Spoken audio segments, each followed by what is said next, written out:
Looking for some digital magic to help you through your week?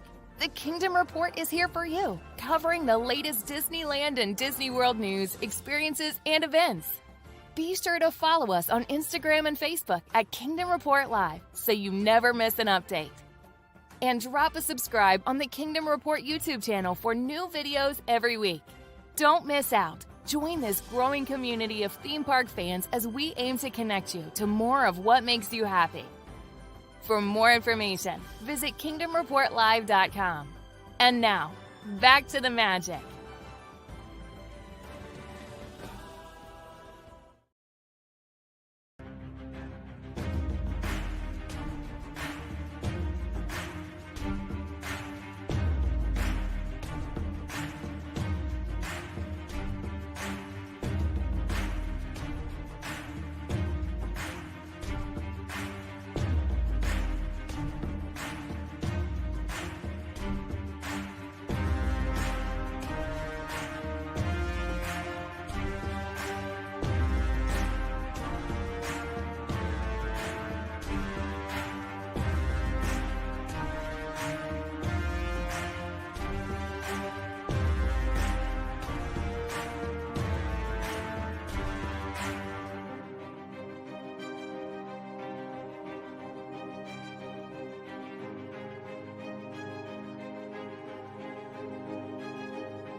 Remember those carefree days of childhood where the magic still existed? When you didn't feel guilty about eating mountains of cereal with, we'll just say, questionable nutrition? Well, now you can have your cereal and you can eat it too. Because Magic Spoon has re-engineered that same great taste with grown-up ingredients for an absolutely game-changing Cereal 2.0. I adore cereal. I treasure cereal. It's one of my favorite things to eat, but I just can't justify eating mounds of sugar in every bowl. I don't need to worry about that with Magic Spoon, because it's high protein, low carb, and 0 grams of sugar in each serving. I know, it's hard to believe, but it also comes in 6 delicious flavors: frosted, fruity, cocoa, cinnamon, blueberry, and peanut butter. Plus, they've got limited edition flavors released throughout the year, like gingerbread or peaches and cream. So taste that magic of childhood all over again and get yourself some Magic Spoon cereal. Plus, take $5 off your order at checkout. All you got to do is insert the promo code Kingdom Team. That's right, Kingdom Team at checkout will get you $5 off your next order at MagicSpoon.com. That's MagicSpoon.com. Promo code Kingdom Team.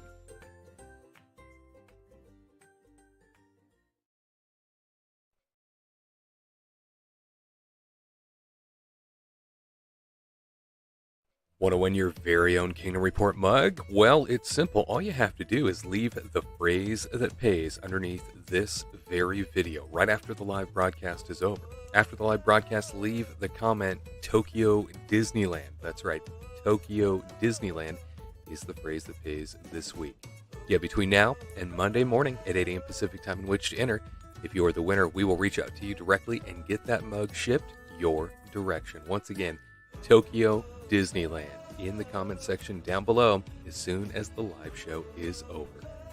And speaking of the live show, Disney News Talk Live is back. Some of the stories we are tracking for you here today: Bob Iger welcoming a meeting with Florida Governor Ron DeSantis amid all that tension out there regarding the Reedy Creek Improvement District. Disneyland's Splash Mountain does have a closing date after all, as well as some new details when it comes to the Princess Tiana retheme we'll be talking about. Rogers the Musical, the Avengers-themed musical coming to the Hyperion Theater at California Adventure. We now know when, and the EPCOT International Food and Wine Festival coming back for the 2023 season. We have some details on that for you as well. And Disneyland has announced its first ever Pride Night After Hours event, a special ticketed event. We have all of the info for you. Disney News Talk Live begins right after the countdown.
Disney News Talk Live. Welcome to it, everybody. Wade Heath with you once again. It's all about your opinion, your Disney parks experience.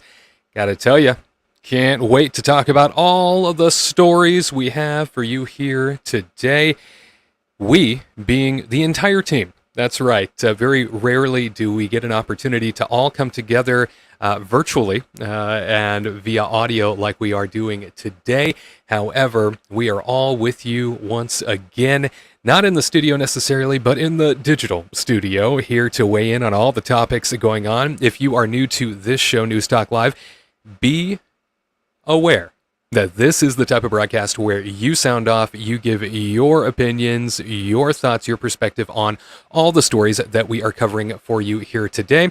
And definitely we want to hear from you, all right? So this is a big old get-together where we share your thoughts, your perspectives, your opinions on all things Disney parks. Right out of the gate, what's your favorite Disney World snack? When you go to Walt Disney World, is there one specific thing you go out of your way to snack on? Disney World does have unique snacks designated to that property. I know that I am a big fan of the cinnamon glazed almonds. That's something that I cannot find at Disneyland or California Adventure. Those cinnamon glazed almonds are something else, let me tell you.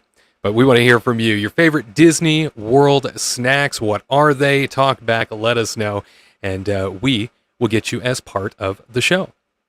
CB saying, yay, made it to another live. CB, we're so happy that you are here. Johan saying, yes, love your live shows. You guys do great stuff.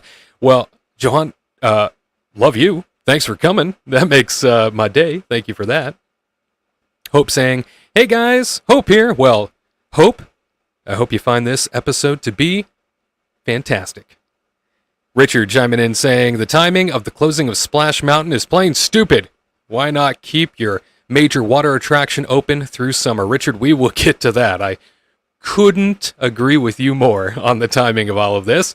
But first, let's get to it and start sharing with you everybody in the building.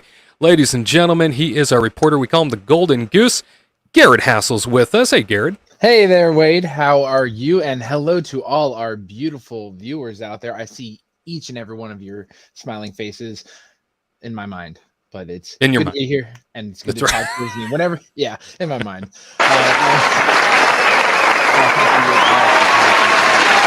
But Wow. yeah, good to be here, and it's always a great day when you talk Disney with some wonderful people. Gotta love that. Yes, sir. And thankful to have you along with us. Favorite Disney World snack, sir? What do you got? See, I keep it simple. There's something about the popcorn on Main Street. I know you can get it anywhere, but it could just be that location is just so perfect. I know it's Pop Secret, but anytime I go there, I'm like, I gotta have some of that salty, buttery popcorn and just watch all the seagulls and birds eat it up as I drop it on the ground too. So yeah, the popcorn, it's simple, but especially in the summertime, it makes me so happy. So yeah, I'm gonna keep it simple with popcorn. Love that. You are an OG, sir. Our friend Michael says cheeseburger egg rolls. Cheeseburger egg rolls coming out of, I believe that's Adventureland there at Magic Kingdom. Yeah, so, yeah. I've actually tasty treats. Oh my gosh, it's a meal on its own. It's fantastic. You know me, I'm a foodie, so I gotta go try those. We've heard that many times. Yeah. Don't know if it's true, but you are a foodie, yeah. Yeah. And Richard saying, only breaking my diet for a Dole Whip. Richard, you got it. Yes. Absolutely. That's my entire diet of Dole Whip. Yeah, my life is spent swimming in a vat of Dole Whip, that's for sure. And alongside Jew Garrett, Tyler joins us. Tyler Crouch, our theme park analyst. Hey, Tyler. Hello, everyone. I'm happy to be here. I love being here. Good Yeah, to you see do. You all virtually. Virtually speaking, it's good to see you too. Yeah. And you brought your mug. Yeah. Oh yeah, I've got my mug right here. You know, you got to go with the blue mug. That's the mug to get. Anytime you win your little mug from commenting the secret phrase down below in the comment section, you got to ask for a blue one. What can I say? Thank you for that. Get your blue mug. What a plug. And alongside Tyler is, of course, his blushing bride, the lady that keeps us all in line. Our very own travel agent extraordinaire, Katrina Menzone, joins us. Hey, Katrina. Oh, hi, everybody. Look at this pretty mug. It's pink. Everybody's got a mug except for Garrett at the top yeah. there. What's going on, bud? No. I'm gonna sit over here with my non-mug or my mug from IKEA. You know, IKEA holds it down. IKEA is the Disney theme park of the home shopping world. That's what they say. I've never thought about buying a mug at IKEA. Yeah, I bought like a little espresso like cups because they were cute and they're like my favorite Tiffany blue color like 20 years ago, and I still have them. Have I used them? No, because they're too small. But I don't think I've ever bought a cupware at all from IKEA. That's not the place I would think to go to. It holds up, actually. It really does. If it came with Swedish meatballs, I'd be in. Oh, I'm in too. My goodness. Okay, IKEA, take this. Fill the mug with Swedish meatballs and start selling it. Meatball mugs. Meatball mugs. That's the next sponsorship deal. We're going from cereal to IKEA real fast. Yeah, I do it. Absolutely. Fill those cups full of cheeseburger egg rolls from Magic Kingdom. Terry Thompson is saying, love my Yellow Kingdom Report live mug. Oh, Terry, that's sporting my favorite mug color. That's right. Atta girl. Love that. Bold choices. Very bold choices. And Tyler, Katrina, your favorite Disney World snack. What do you got? Well, you know, honestly, the cheeseburger egg rolls kind of made me remember the 50th anniversary egg rolls, which are like basically little tiny Reubens, and those are amazing too, with like the pastrami inside and stuff. Like, dang, that's some good stuff. But just to be a little bit different, I don't know if this counts as a snack, but the bread service at Sanaa is like the thing I want to go back to over and over again. Yes. I mean, if five pieces of naan isn't a snack, then I don't know what is. You got all the dips. It comes with 9 dips. I love the garlic one, and it's just like roasted garlic, and also the jalapeno. It's good Carb City. Carb City, you know. But when you're at Disney, when you're on vacation, actually calories don't count. They melt right off. I don't think that's how it works, but okay. I've heard that. It's true.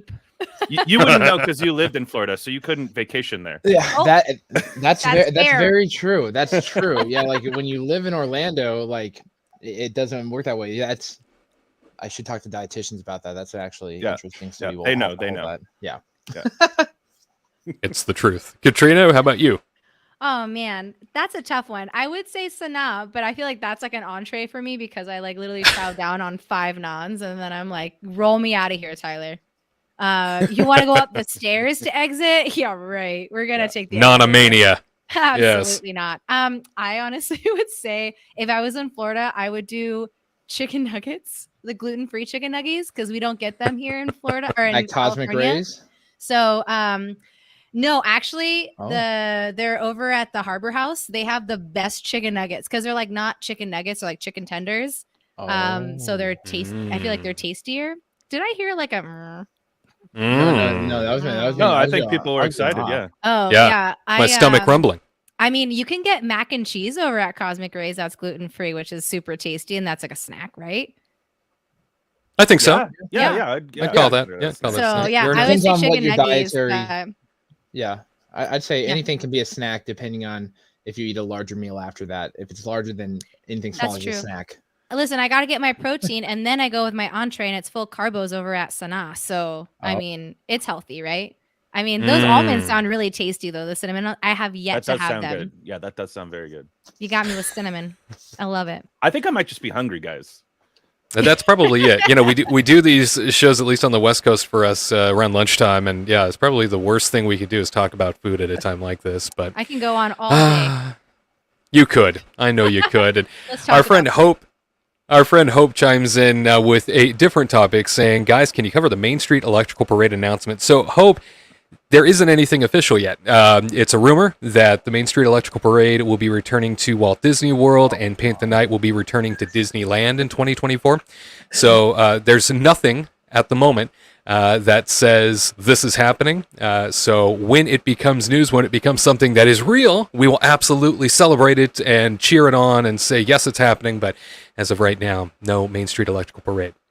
I've for one, as someone who has gotten to have the honor of performing in the Main Street Electrical Parade, wanted to not come back just because those canopies sure are heavy, and when you're the biggest guy out there, all the weight gets put on you. So I'm perfectly all on fine. you. Oh, it really is. You know, you would never think that like a metal bar that's supposed to be equally distributed among 6 people would be heavy on just one person, but but I don't get how physics and gravity work. But yeah, Main Street Electrical, beautiful thing. Just not. I've got some nightmares that still haunt me to this day in Canopy. But shout out to all my Canopy peeps out there. Like, you know, we hold up the dance floor for the You do. for the Cinderella section of that show.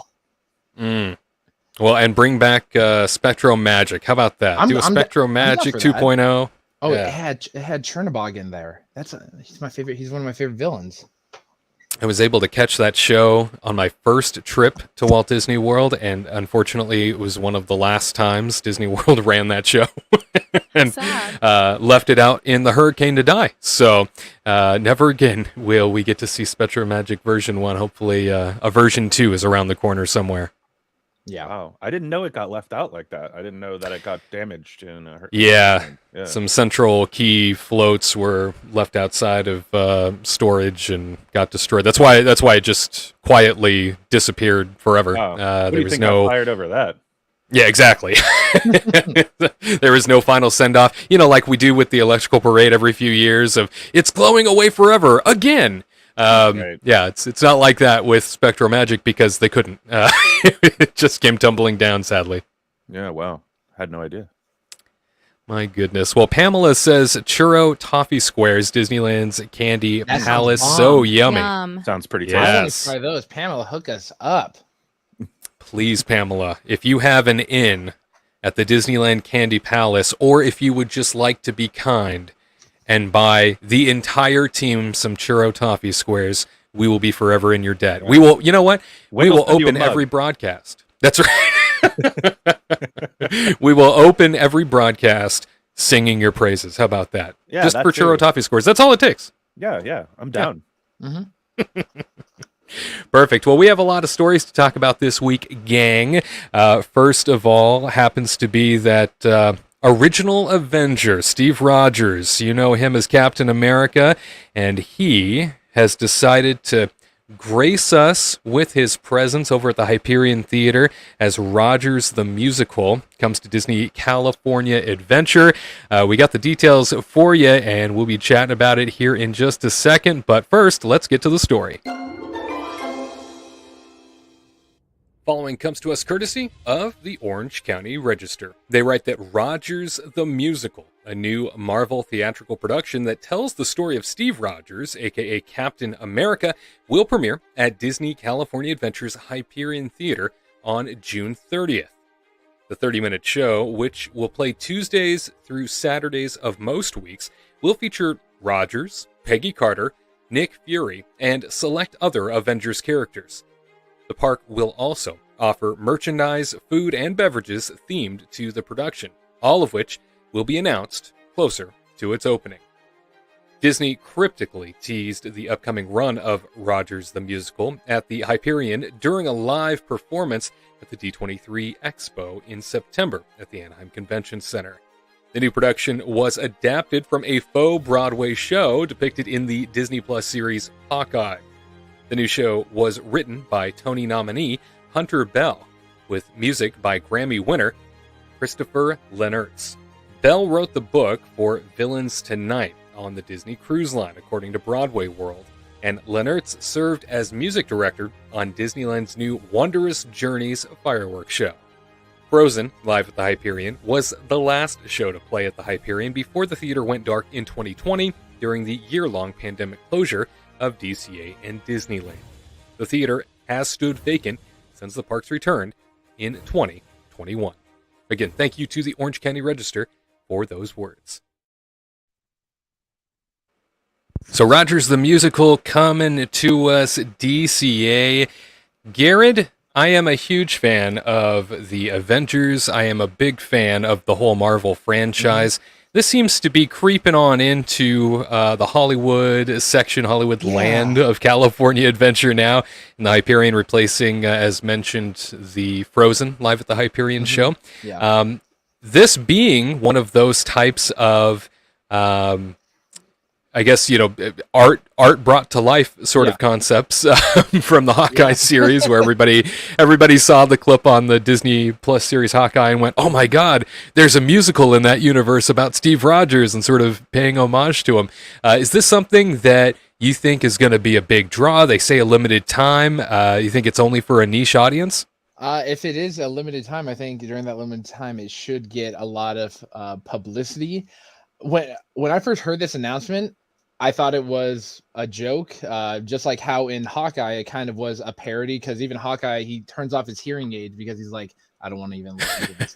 They're like, Ant-Man's in the show. It's like Ant-Man wasn't even there, man. This is pre Ant-Man. So I think it's great that the Hyperion Theater is getting some much needed love. I'll always miss Aladdin being there because it was so spectacular. Never got a chance to see Frozen, but it's nice to have something in the building, because if not, you're just not utilizing space or crowd control. But I have to check out this show just to see if it is funny, entertaining, and has all of that.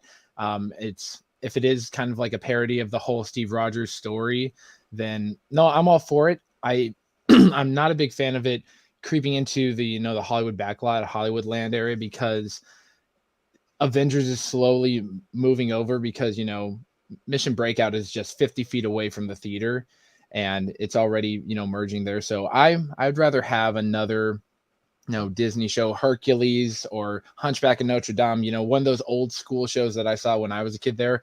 But I'm willing to, I'm willing to give it a chance. Anything with Disney, I'm always willing to give it a chance, and then we'll just have to see what happens. That artwork, it's questionable. It looks a little put together last second, but I'll just have to see how it goes. But I really hope that they make one reference to Captain America's derriere, because that's America's fill in the blank. Rear end. Yeah, America's rear end. Yeah. This is a PG show. We keep it PG around here, but we do. It looks entertaining. And it's just nice to have something in the Hyperion. But I'll miss Aladdin. R.I.P. R.I.P. I've missed Aladdin as well, and I know that this whole sort of concept, obviously coming to life from Disney Plus, coming into our lives at California Adventure.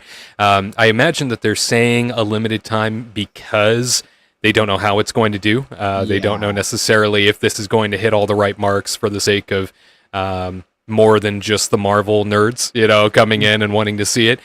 Tyler, a show that definitely might, I would say definitely would bring a lot of those sort of like adamant Marvel fans in, but is that enough to sustain a multi-day week performance, at a theme park? You think this has legs? Yeah, I mean, I think it does. I think it's going to be very popular.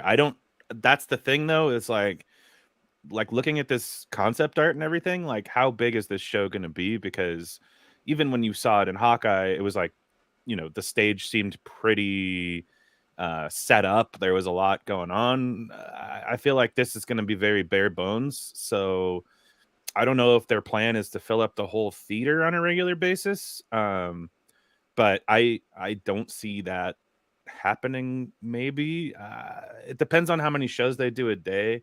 I would say that I'm excited to see this. It's going to be a lot longer than I expected. Like when they kind of came out and were saying it's going to be a one-act show, I kind of thought to myself, I guess it's going to be maybe 20 minutes tops, like because they were kind of trying to curb everybody's expectations by saying it was going to be like a short thing. But so they do say it'll run approximately 30, right? So right, I mean, right. that does make you go, whoa. It's longer than I expected. That, you know, yeah. When I heard the 30 minutes, I was like, oh, okay, that's more than I thought. What does worry me is the fun thing about the Hawkeye kind of joke was that like so many characters were in that. And yeah, granted, it was like the Hulk was like a dude in a green sweatshirt, but I hope that they go in that direction and have, dancers dressed up as the different Avengers, because that's what I'm looking forward to. I want to see all the goofy ways that they put on a stage show trying to portray these characters. So that's what I'm looking forward to. Hopefully they do that. Absolutely. I know that the Disney Parks blog says from Tuesday through Saturday most weeks that it will run. So we do have an idea as to exactly when we will be seeing it as it starts for summertime. And I know that it's a show that, basically has 2,500 seats to fill in that theater. I mean, it's a big box theater. It can definitely pack a punch. And it's something that California Adventure has been missing out on, I think, Katrina, when it comes to having a major venue that can gobble people up and then spit them back out, a couple times a day. It's something that I think we've all missed for the sake of taking a bunch of folks off of the walkways and putting them somewhere else for a while. Oh my God. They needed this 100%, especially coming into the summer seasons. Like it's going to be busy and they want to pack in more people because obviously they want to sell more tickets. So, and then they just, released annual passes again. So they kind of want to bring in more revenue. And honestly, I am surprised with the 30 minutes. I was kind of confused on how they were going to do it. Cause when they only have like one good song in that show that we saw. So that we all saw from Hawkeye. So that's a 3-minute song. So I was like, how are they going to gobble up people? It's 15, 20 minutes and then they're going to release them. Like, how else are you going to do it? So I'm sure they're going to do like some small thing about how, by the arts that they showed, how Captain America was, like a scrawny guy, goes through his change and then, goes through the Avengers and he could do this all day type of thing. Right. But it is kind of interesting how, like what Tyler was saying, like, I'm curious what characters are going to be there, because all they showed was it's going to be him and it's going to be Peggy Carter and it's going to be Nick Fury and select others. So then what does select others mean? So if they have them, it's not going to be like a full on Broadway show, obviously, but how many other characters they're going to rotate, that type of thing. It makes you wonder, especially to say a 30-minute show and then Disney Parks announces that the show's going to be super powered by music, including Save the City from the Disney Plus series Hawkeye, so that song that we heard, and then Star Spangled Man from the film Captain America, plus they say 5 new original songs written for Rogers the Musical. So, I mean, that sounds like it's just back-to-back-to-back singing for the full 30 minutes. Yeah. It seems exciting. I'm ready for it, but I'm curious, like, are the shows on like Tuesday, Wednesday, Thursday going to be less main characters? And then Friday, Saturday, they're going to have, maybe more Avengers participating because they have to be in the parks and stuff at that point too. I'm very curious on how they're going to spread it out. I'm surprised they're not doing a Sunday show straight up. Same. Honestly. No kidding. I think that's weird.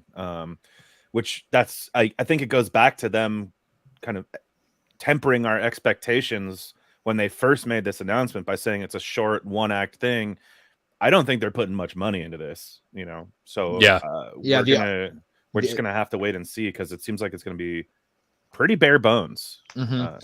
That artwork, it looks pretty simple, just a simple background. And then you have the device that transforms Steve, and he's got the shield, but it doesn't look like it has the, just from that, it doesn't look like it has the production value that Aladdin or even Frozen had. But if this is a temporary thing or just a trial run, maybe they'll work more on projection mapping and coloring or color effects rather than, doing this huge production of like New York City. Because like if they're doing, the song Save the City, then they have the New York City backlot or background, and then they have the bridge and all that. So we'll have to see. But 30 minutes for this. The Aladdin show was 45, and that I think ate up a lot of time, and it was, the entire time you were just enthralled by it, and you were like just action packed, right? I mean, it was just like scene cut. Yeah.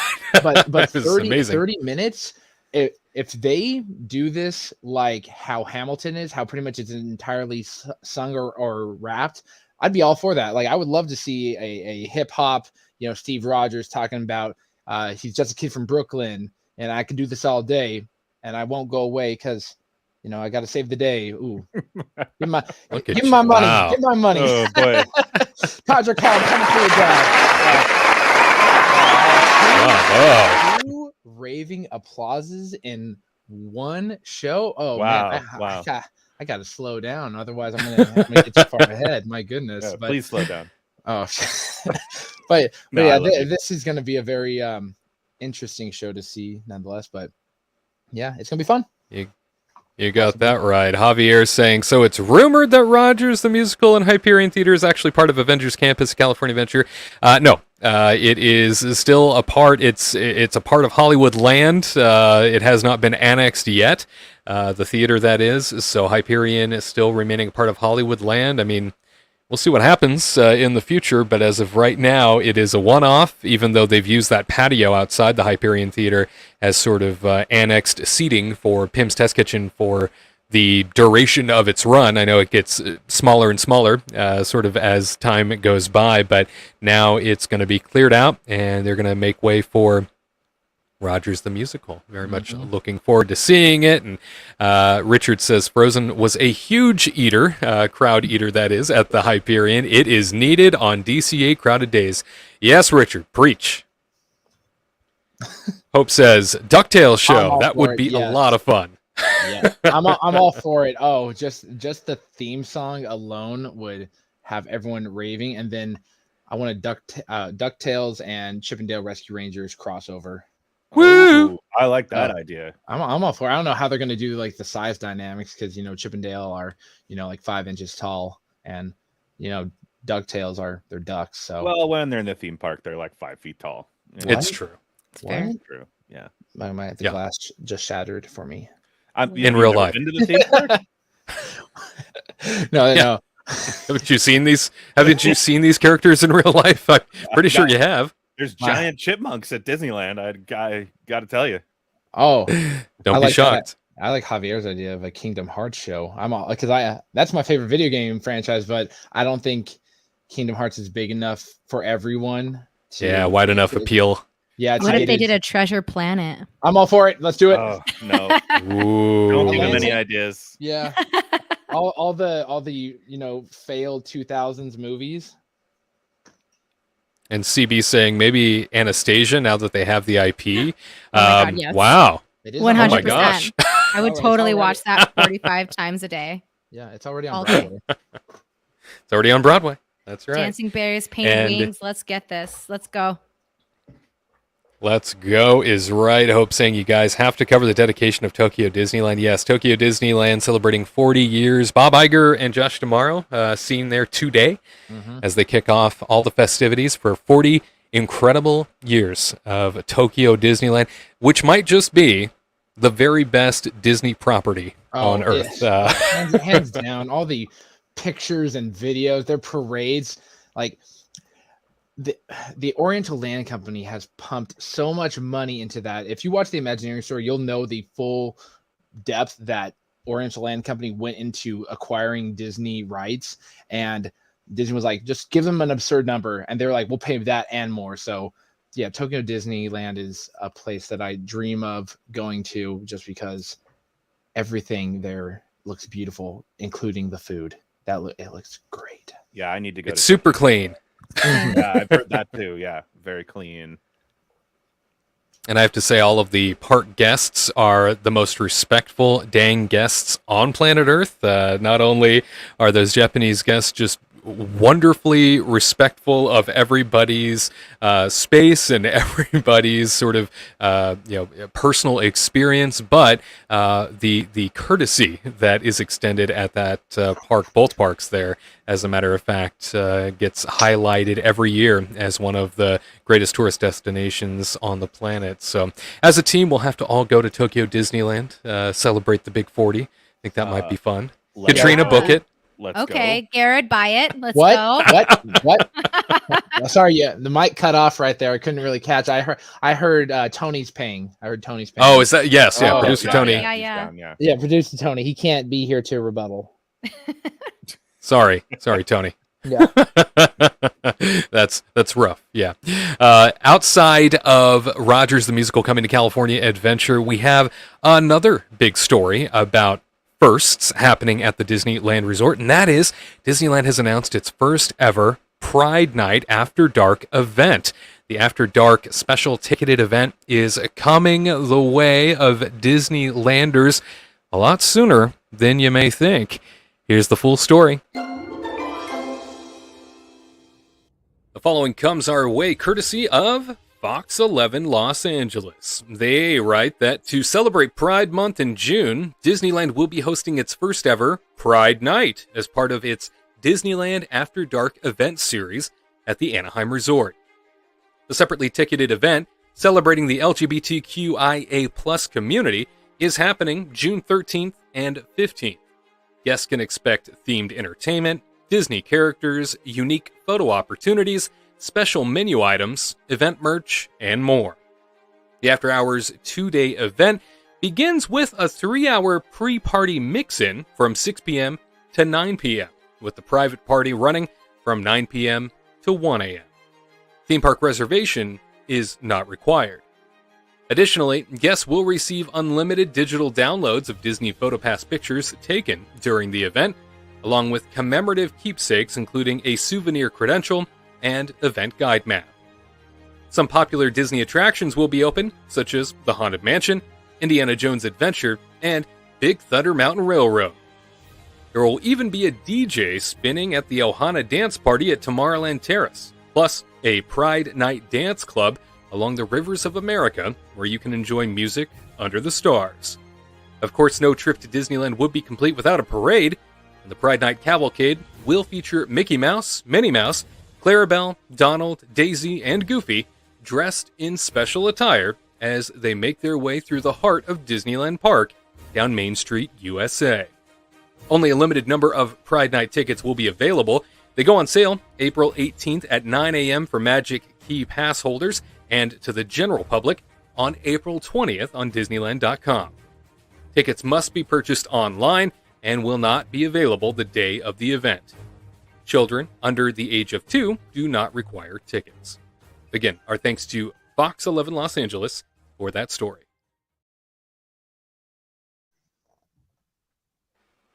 Pride Night heading our way out west, and I'm just thinking about how far Disneyland, just as a resort, has come to openly endorse and celebrate and underscore with events.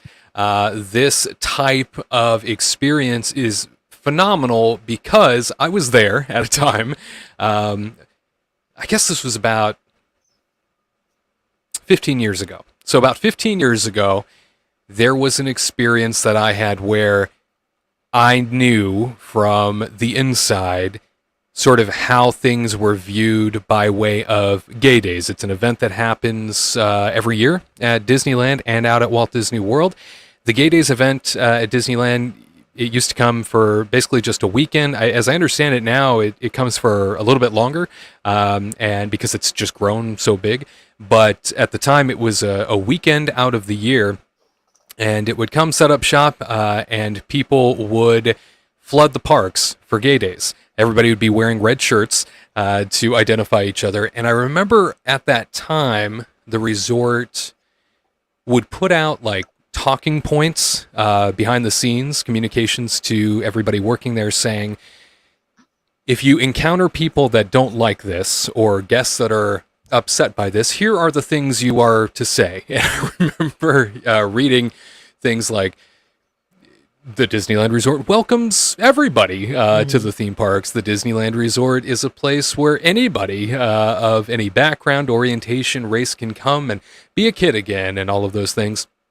And I remember it going from a period where Disney didn't acknowledge the event unless it was behind the scenes in more of a PR tactical approach, to slowly, because I was there for this too, slowly dipping their toe into monetizing the event without endorsing it.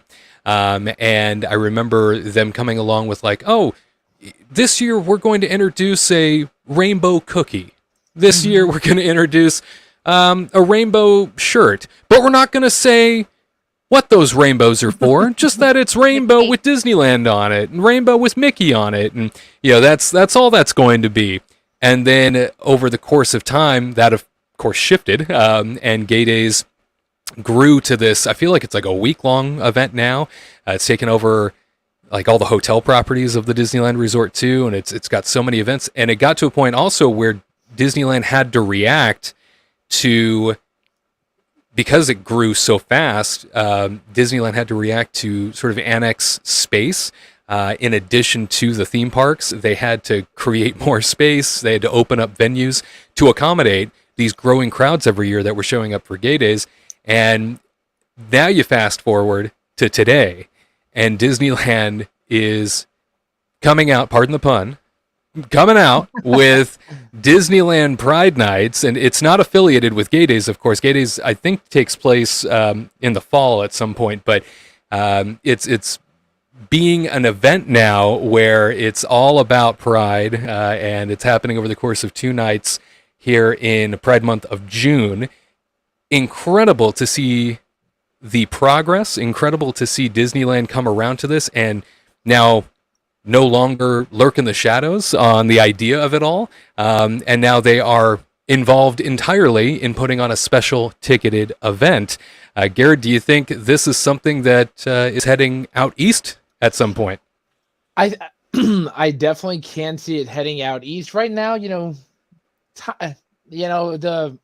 energy at Walt Disney World is a little tough right now with all the stuff going on between Governor DeSantis and Walt Disney World with all that stuff. But Florida and especially the Orlando area is very accepting of of the Pride events. Like, they do huge events throughout Orlando and Miami, pretty much any metropolitan area of Florida, they do these events. So I could easily see it appearing at Walt Disney World in a even grander fashion, because there's so much more land there that they can utilize. Like, Magic Kingdom already has huge events, so I could definitely see this going out there. I don't know if it would be at like every park, but EPCOT and Magic Kingdom would definitely be the areas where an event like a Pride Night would be going on, with some special show, fireworks, and the character meet and greets.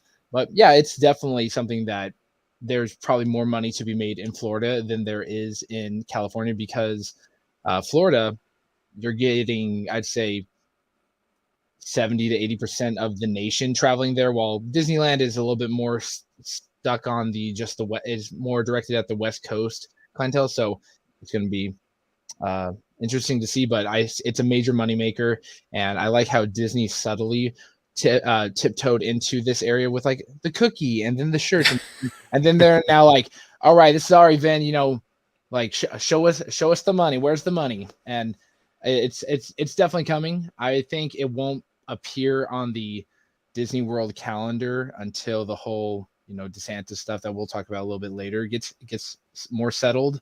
But it's definitely something that can and probably will happen for sure. CB saying, I think the after hours events are a fun experience, but wish they wouldn't have to close the park earlier for regular guests. If I had to leave Disneyland at 8 p.m., not 10 or 11 p.m., I would expect a discount. Yeah, I've heard that said over the years for all of the after hour events that have happened. And I know that occasionally Disneyland will be extra kind, depending on the situation, and help people get themselves on over to California Adventure for the rest of the night as sort of a courtesy. But it's certainly something that I've definitely heard before, CB, and I know that it can be an issue for folks, especially when you thought you bought a full day and now suddenly you're getting pushed out because there's a special event going on. All the more reason to plan ahead and make sure that you are looking at that website before you book. I know that they definitely want to try and keep people abreast of all the special events that happen throughout the year, especially given the fact that these private parties are an extra source of major revenue stimulation for the parks, and no doubt that they want to keep those going. Tyler, it is a new frontier, basically, that Disney is now out in front of the Pride train and saying this is coming our way. I know that last year, according to a source I have within the company, they said that this event was planned for 2022, but Bob Chapek, you might recall, former Disney CEO, everybody's favorite, My hero. leader. He's in my top 5 on MySpace. That's this was supposed to happen last year, apparently, according to the source. It was deflated, pulled at the last minute out of concern that everybody would see this as sort of Disney just wanting, all of the Pride money, especially after the fumble that they had with the state of Florida, and especially as Chapek continued to step in it, not just in the political side, but then also with his own employees. And I know this year will be Disneyland Paris's third year of Pride, celebrating Pride, but to know that it is now firmly in place and coming our way. I guess my real question, Tyler, for you is more so, do you think that this is going to have we talk about Rogers the musical coming, and will that have mass market appeal to the point where it's going to fill a 2,000 plus seat theater at California Adventure with more than just Marvel fans each day? Do you think that these Pride events, even though there's only 2, you think they're going to sell out? You think there's enough mass market appeal here for people to buy up these tickets? Oh yeah, I think for sure there is. I mean, not only do we have all of our guys, gals, and non-binary pals going out there, but I mean, everybody who supports them. I mean, I've been a supporter of the LGBT community for pretty much my whole life. I mean, since I realized what was going on, since I was old enough to realize, and I can't imagine that. I mean, I want to go to this event, and I'm not part of that community necessarily, but I am a huge supporter. So I think that that's who you're also going to get. It's not going to be just the people who consider themselves, homosexual or transitioning or any of that. It's going to be supporters as well. And I think looking at these new costumes and everything too, I'm super excited. I always love it whenever they come out with new character costumes, and they look great. I think New photo ops. Yeah, I mean, I think I think that maybe Donald's shirt is a little sus, but But bucket hat. It looks like crisscross or something from the 90s, man. Yeah, but I really love Clarabelle's look, and I think Mickey and Goofy look cool, and I think the rest of them look cool except for Daisy. Daisy. It looks like a nightgown. Yeah. Anyway, I'm very excited for this event. I think it's really cool, and I'm very excited that Disney is taking a step up. I mean, you can't introduce. See, this is like why Chapek is like a hypocrite, because it's like you can't introduce this like inclusion key and then back off on all this stuff. Like, if you're introducing the inclusion key, the 5th key to being a Disney cast member, you have to actually follow through and include everybody. So, at a certain point, it doesn't really matter how much money they think they're going to make. they better come through on their promise, because they're cowards if they don't, straight up. So, I think they're doing the right thing by finally admitting, that this is a thing. And here's the weird thing too, is it's like, by doing like a Pride Night, that's not like a weird thing. That's not a weird thing to celebrate. You know what I'm saying?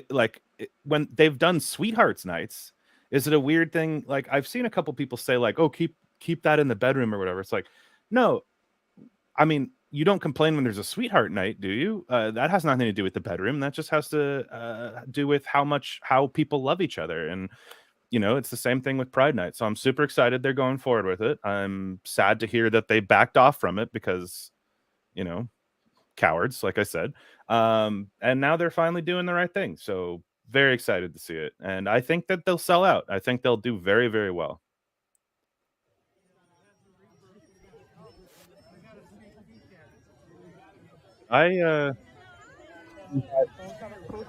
Cardboard box. Hello.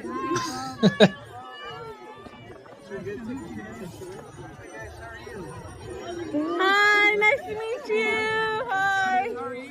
Good, thank you. How are you?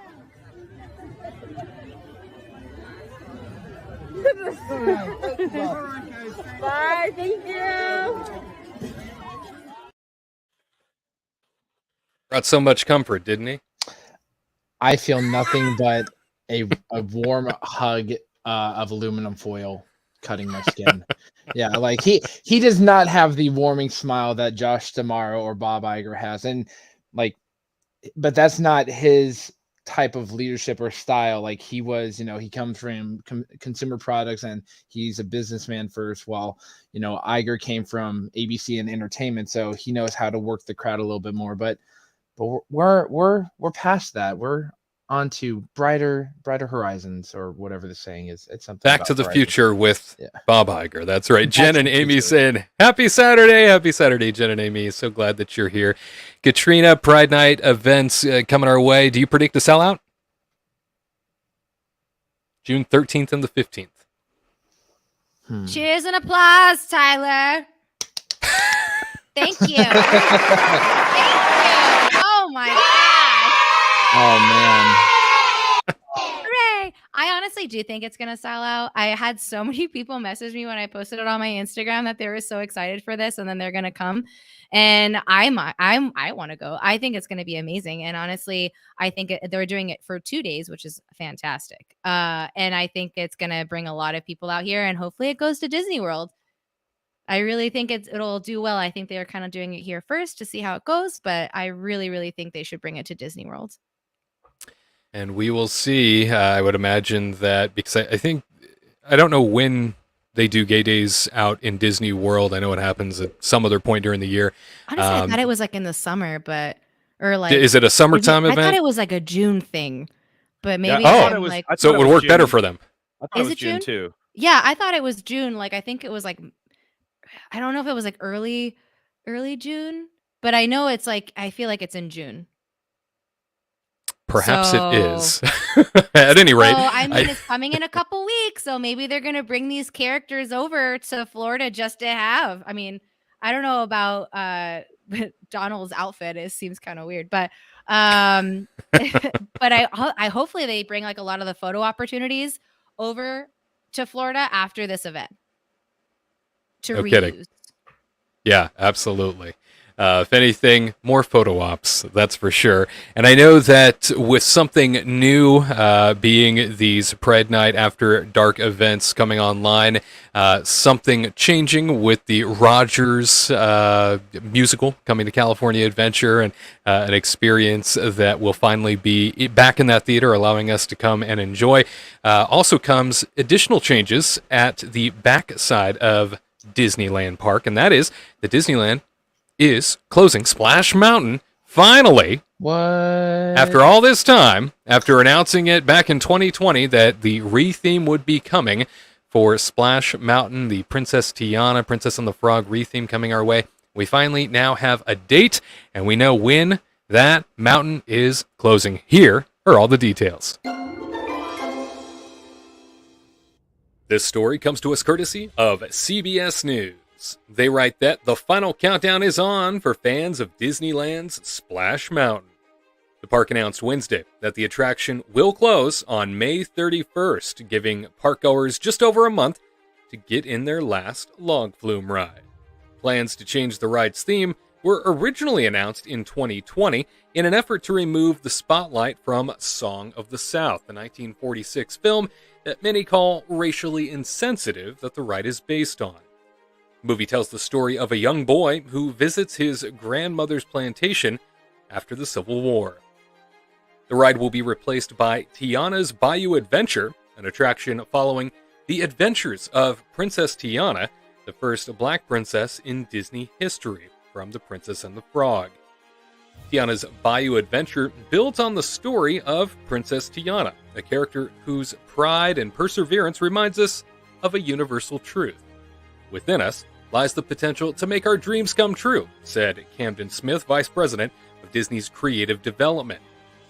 Walt Disney World had already shut down its version of Splash Mountain, closing the gates to the ride, which had been operating since 1989, back in January.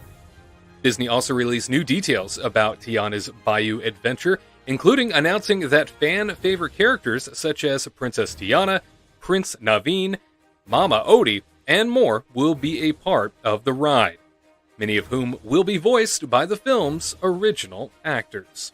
The ride will open in California's Disneyland Park and Florida's Magic Kingdom Park in 2024. Again, big thanks to CBS News for that story.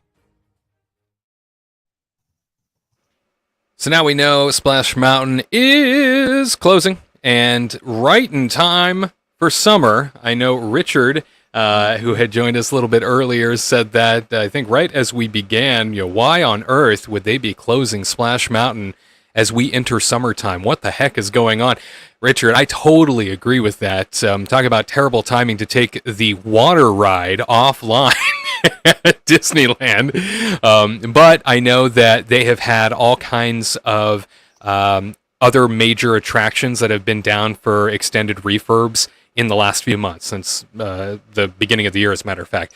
And so I went back and I was taking a look at all of sort of the systematic takedowns of these attractions for the sake of refurbs, and I think even emergency attention. I think Big Thunder Mountain was getting some emergency attention for the sake of some maintenance that just could not be ignored. And so some major rides have been taken offline, and Disneyland never wants to take too many big rides off at any given time. And I know that Splash Mountain, I think it kept getting kicked down the road for the sake of being, a major space that could gobble people up, that they just could not afford to close because they had all of these other things that were closing one after another for the sake of refurbishment since the beginning of the year. So I think that's why that's going on. But we now look into the future, and we've also heard that this Princess and the Frog retheme is going to be bringing a lot more audio animatronics with it, which is fantastic news, Garrett. Yeah, I am all about audio animatronics because when I first went on Pirates of the Caribbean and, see them moving, you just think, how do they have all these people doing this? And you're like, what? They're not actual people. They're AAs. Oh, I'm all for it. The only caveat is, please let it be the Tokyo Disneyland level of animatronics and not the Frozen Ever After level. That's my only request, because I want, if Tiana is getting her own attraction, I personally think it should have been an original one instead of a retheme, but they need to go all out. Like Lewis has to be, top of the line. Tiana, Naveen, Mama Odie, and all them, it needs to be over the top level where I can't tell the difference. So I'm excited for it. It does stink that it is summertime, but I think they have a deadline in their mind where they're like, we want to get this thing up and running as soon as possible, because we know that it takes a long time to completely refurb an entire attraction, especially a water one where you can have all kinds of damage. So to be able to pretty much gut it and also put stuff in at the same time, that is, something only Imagineers can do. So bring it on, bring on the challenge. I'm pumped for it.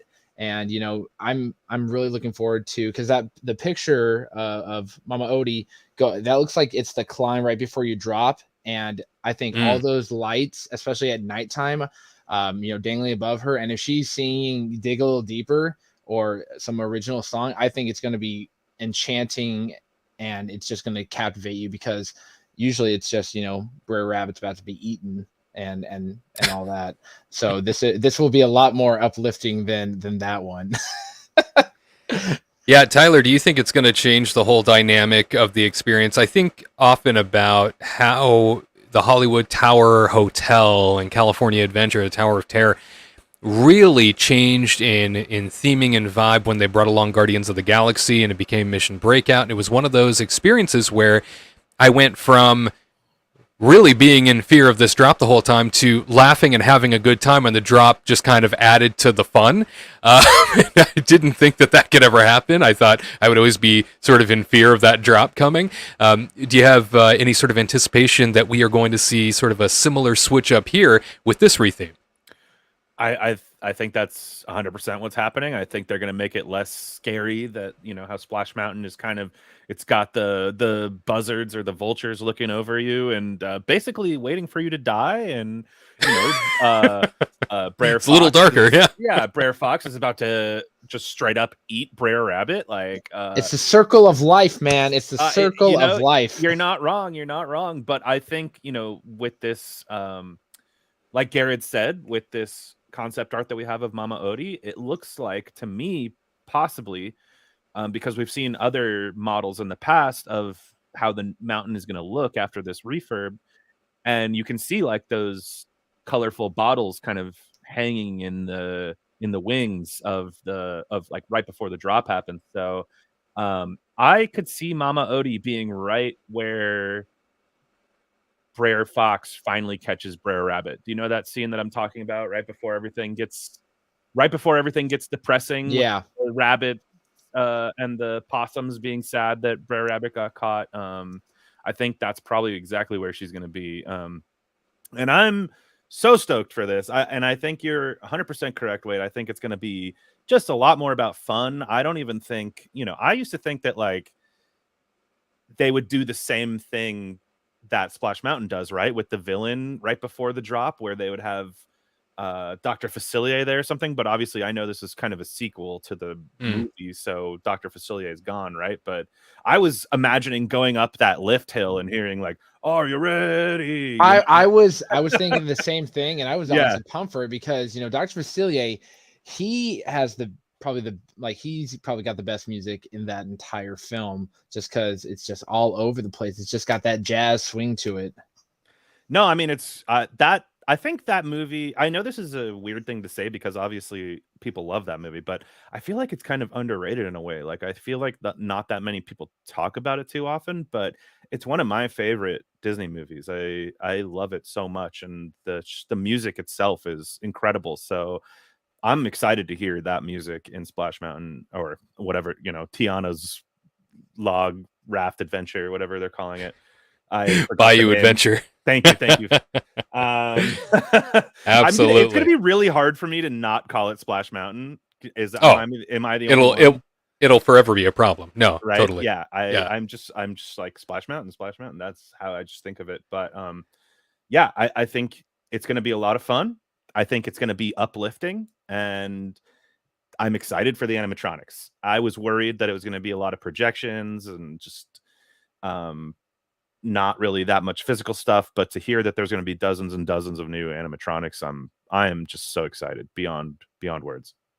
And Katrina, we've got a brand new theme coming to Splash Mountain. Your girl Tiana is ready to move on in, make her dreams come true, and have a Bayou Adventure. But tell me, what should happen to Critter Country after Splash Mountain's retheme? We definitely see that they are sort of building, or I guess retrofitting almost to a certain degree, the French market into Tiana's Palace over in New Orleans Square. Is this just going to be an extension of New Orleans Square, or is Critter Country going to be an even bigger extension of the square down the line?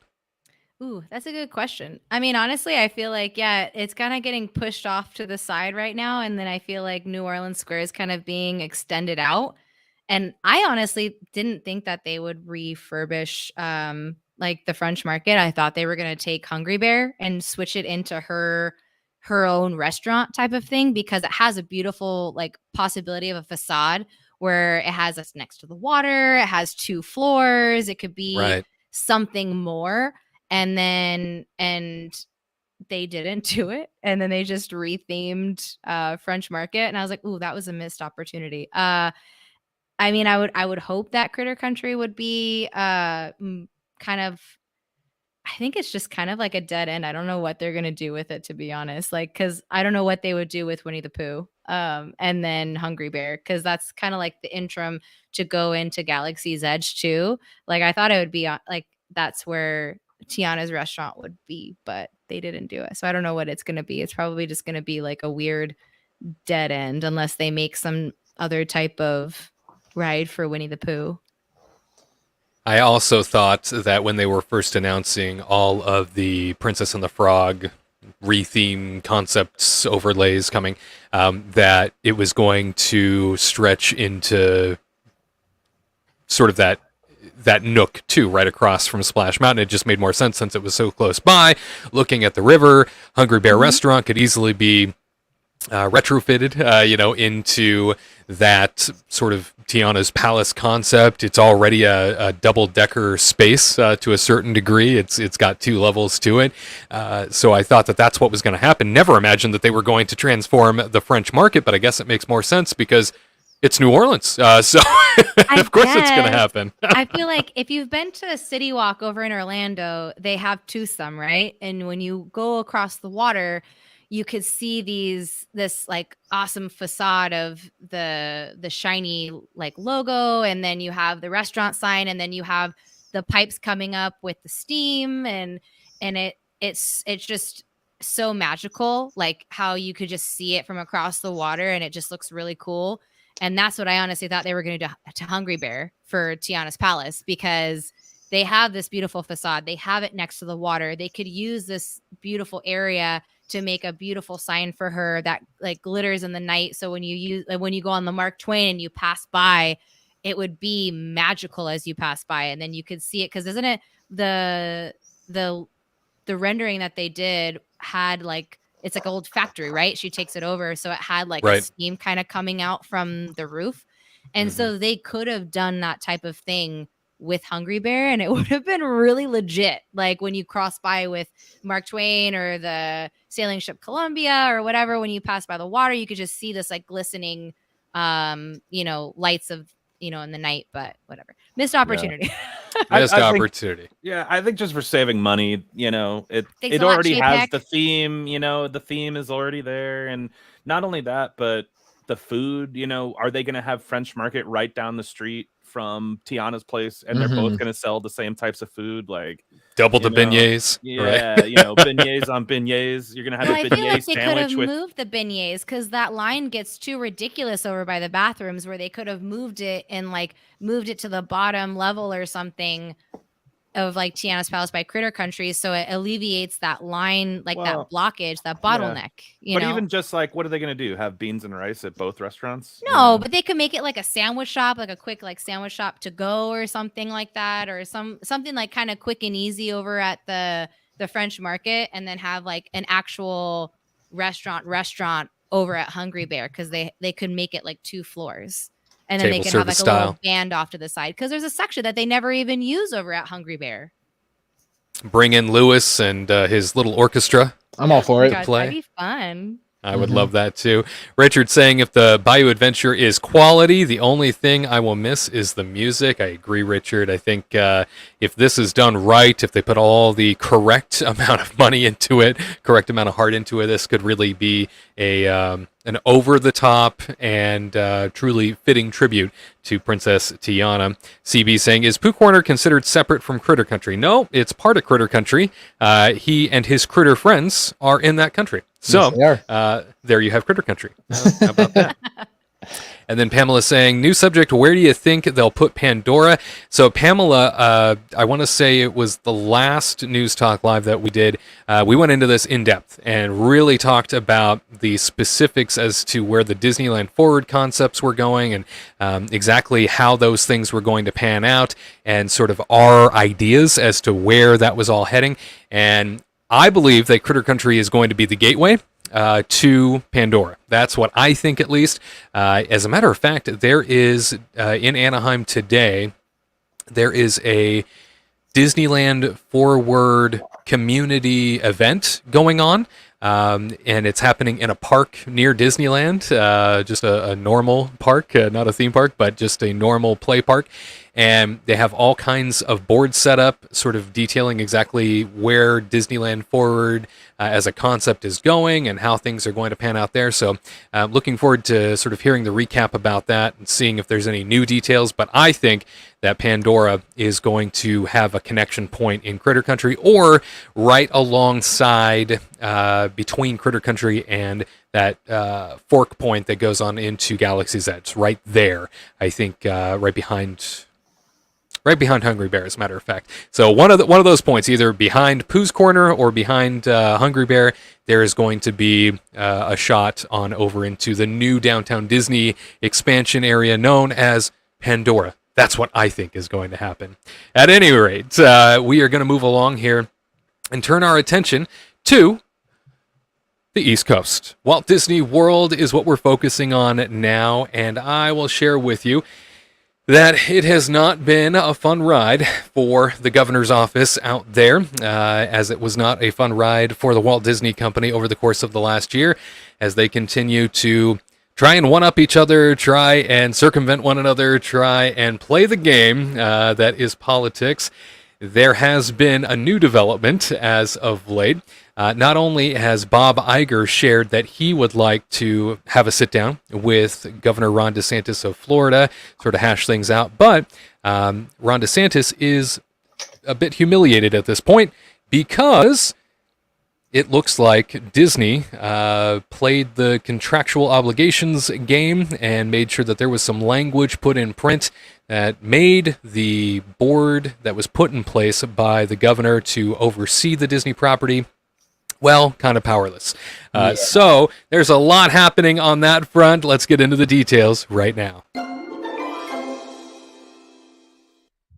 The Hollywood Reporter recapped a recent interview Time Magazine had with Disney CEO Bob Iger. In it was this particular call out as it relates to Disney's relationship with the state of Florida, and more specifically, Walt Disney World. The reporter picks up here saying, and the CEO also discussed Disney's tit-for-tat feud with the state of Florida.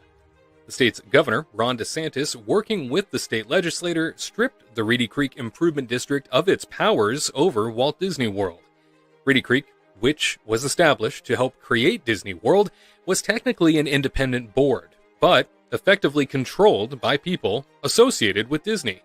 However, last month, it was revealed that before DeSantis' hand-picked board took over the district, Reedy Creek handed most of its power back to the company, causing many observers to argue that Disney had checkmated DeSantis. In the Time interview, Iger took a more measured approach, saying that he would be happy to meet with DeSantis over the district. Saying, quote, I do not view this as a going to mattresses situation for us. If the governor of Florida wants to meet with me to discuss all of this, of course, I would be glad to do that. You know, I'm one that typically has respected our elected officials and the responsibility that they have, and there would be no reason why I wouldn't do that, close quote. But he added that Disney World brings enormous value to Florida, and the company wants to continue investing in it. Saying, quote, Disney World opened just over 50 years ago. It was the vision and the dream of Walt Disney, probably the most ambitious thing he ever did, turning swampland in Central Florida into a business that employs over 75,000 people that is visited by tens of millions of people every year. That is a major tourist destination in the United States and for the state of Florida. That creates huge value for our company and its employees and for the state of Florida itself. Our sole goal in Florida is to continue creating that value for all those constituencies. All we want is a relationship with the state that enables us to continue to do that.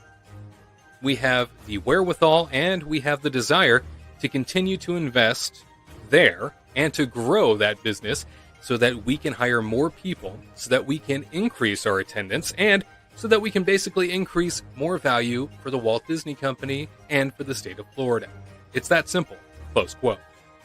And from there, we move on over to the New York Post, who writes that Florida Governor Ron DeSantis' appointees to Disney World's governing board are escalating the fight with the Mouse House over control of the Orlando resort, according to a report.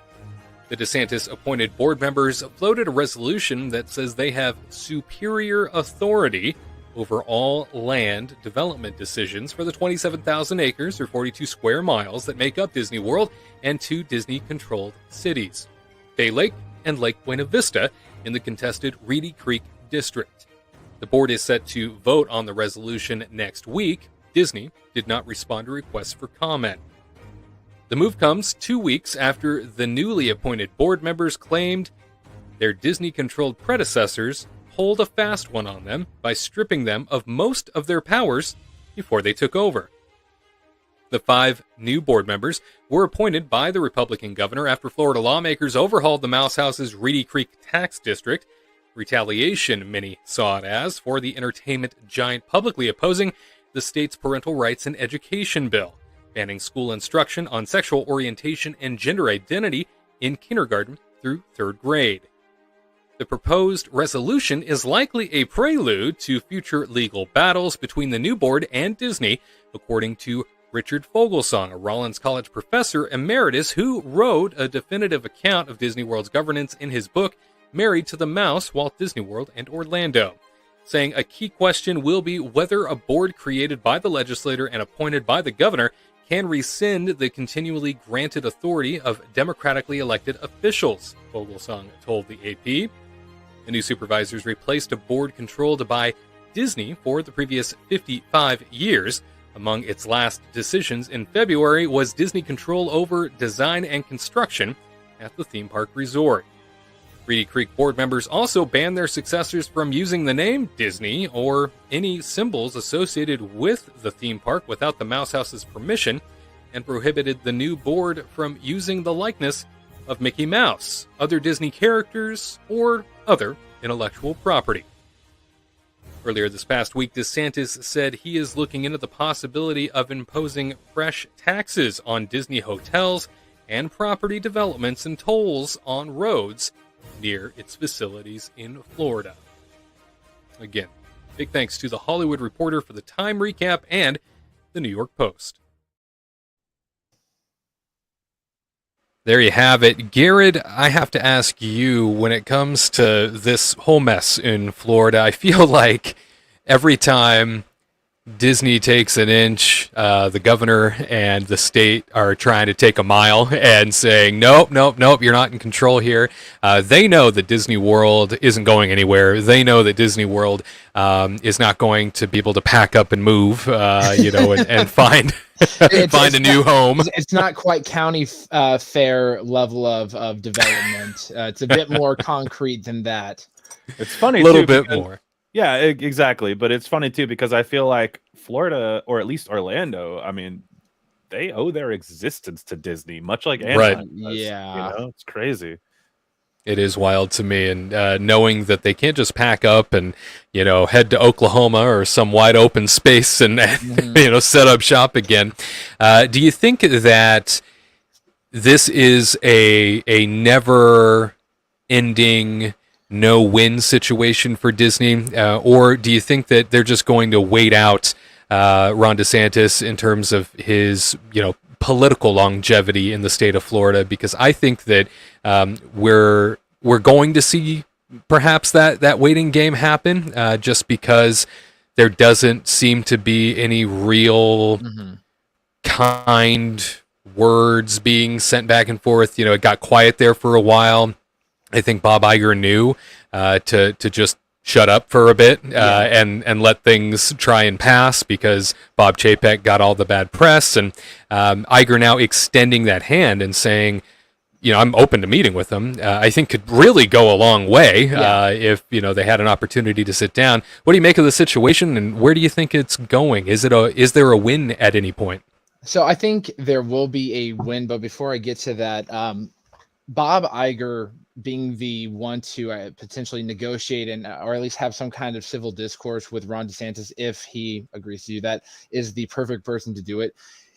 Bob Iger in his career managed to get the Chinese government to put a Disney park in Shanghai, and it took 18 years to do. If anyone can, smooth over, rough things that are, controversial, Bob Iger would be the person to do it. He comes off polished, charmed, and well knowledgeable, or more knowledgeable about subjects than others would. So I foresee that in the end, Disney will probably win out. Like, Disney's been around for 100 years. Happy 100th anniversary.